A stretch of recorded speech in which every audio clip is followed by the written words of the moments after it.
So I was actually all finished with this video 2 days ago, but Adobe Premiere decided not to render, and I've been trying to fix it ever since. I just fixed it now. Being that it was supposed to come out 2 days ago, a lot of it isn't going to make any sense. But I'm gonna release it anyway because I spent too much time on it. Huh. You're gonna ask, really? You spent too much time on this? Yeah, and the answer is yes, I did. So, that's what happened.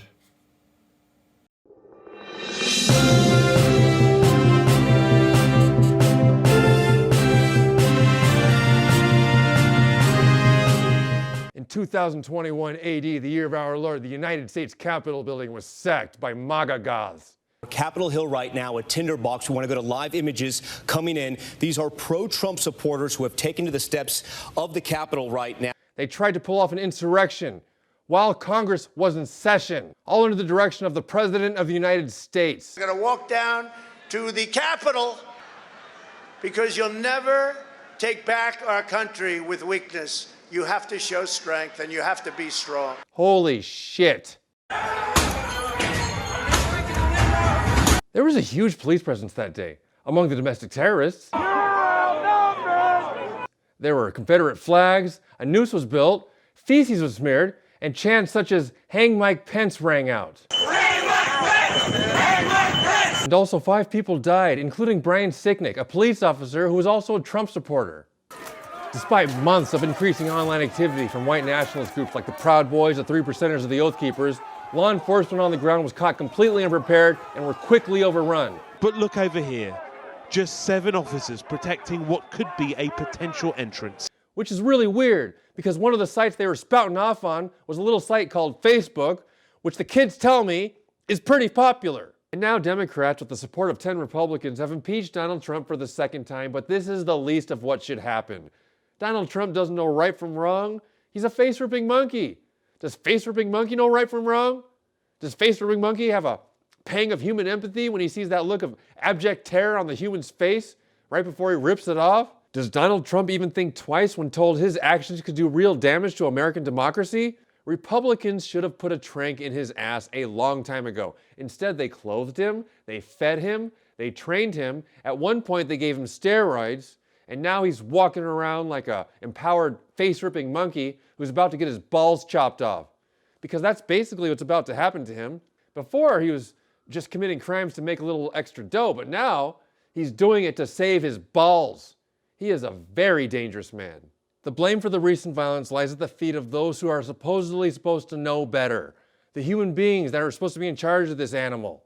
What happened to the U.S. Capitol building on Wednesday is simply what happens when over a number of years a major political party enables, encourages, and tolerates the most extreme elements of their party.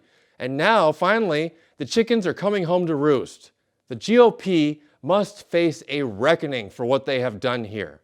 And even after the House bravely went back into session later that day to continue certifying the election results, 147 members of the GOP still voted to decertify, sending a clear message to the terrorists that they are on their side. The Stop the Steal lie is doing great damage to our country, and those responsible for spreading it must be held accountable. There's also a huge public safety element to this. Militia chatter is off the charts, and the Stop the Steal goths have protests planned on Inauguration Day at every state capital in the country. Why, that's like 50 different places. Are they not going to spread themselves too thin? I don't want to find out. Every possible lever that can be pulled to make their political careers a living hell must be pulled because these guys don't belong in politics. They can go get private sector jobs.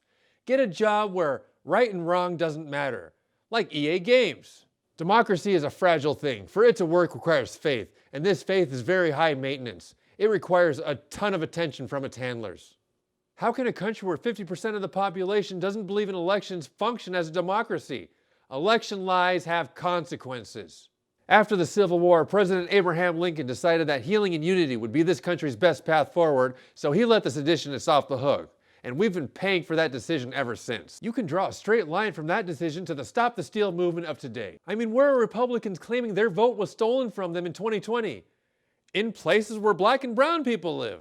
Different day, same Jim Crow, even the same goddamn flag. But now Republicans just want to get along. They want everyone to forget what they've done here. Republican Congressman from Colorado Ken Buck tweeted, "In the spirit of healing and fidelity to our Constitution, I am asking that Joe Biden formally request that Speaker Pelosi discontinue her efforts to impeach President Trump a second time." Holy shit, did he help block the doors of Congress with those massive balls? And here's more from Ken Buck. What I'm trying to suggest to you is that both sides are at fault, and that in America, we need to be very careful of the words. How did the other side? First of all, you keep saying sides here. I keep telling you, I'm not sure Liz Cheney and Nancy Pelosi are on any sides together. You keep saying both sides. What on earth did any other side do than the side that invaded the U.S. Capitol, where I believe you're sitting right now? I'm actually standing in one of the House office buildings, but what did the other side do? What you're asking me what Democrats have done? 1 week ago, when the Capitol was overrun. I don't understand who is to blame for that other than the people who overran the Capitol and the people who may, and whether or not you agree they did or not, the people who spoke before and may have incited that mob to overrun the Capitol. This guy is unbelievable. Okay, quick recap. Why are Trump supporters so angry right now? Recent polling shows that 39% of Americans believe the election that just occurred, quote, was rigged. And who put that idea in their head?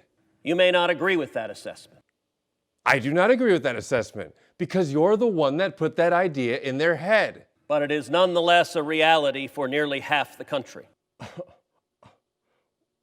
What do you do with that? You incited this act of domestic terrorism. There is literal blood on your hands. Any normal human being would be apologizing right now. This is very sociopathic behavior from today's GOP. Democrats and however many honest Republicans there are left must seek to restore honesty and integrity back into our government.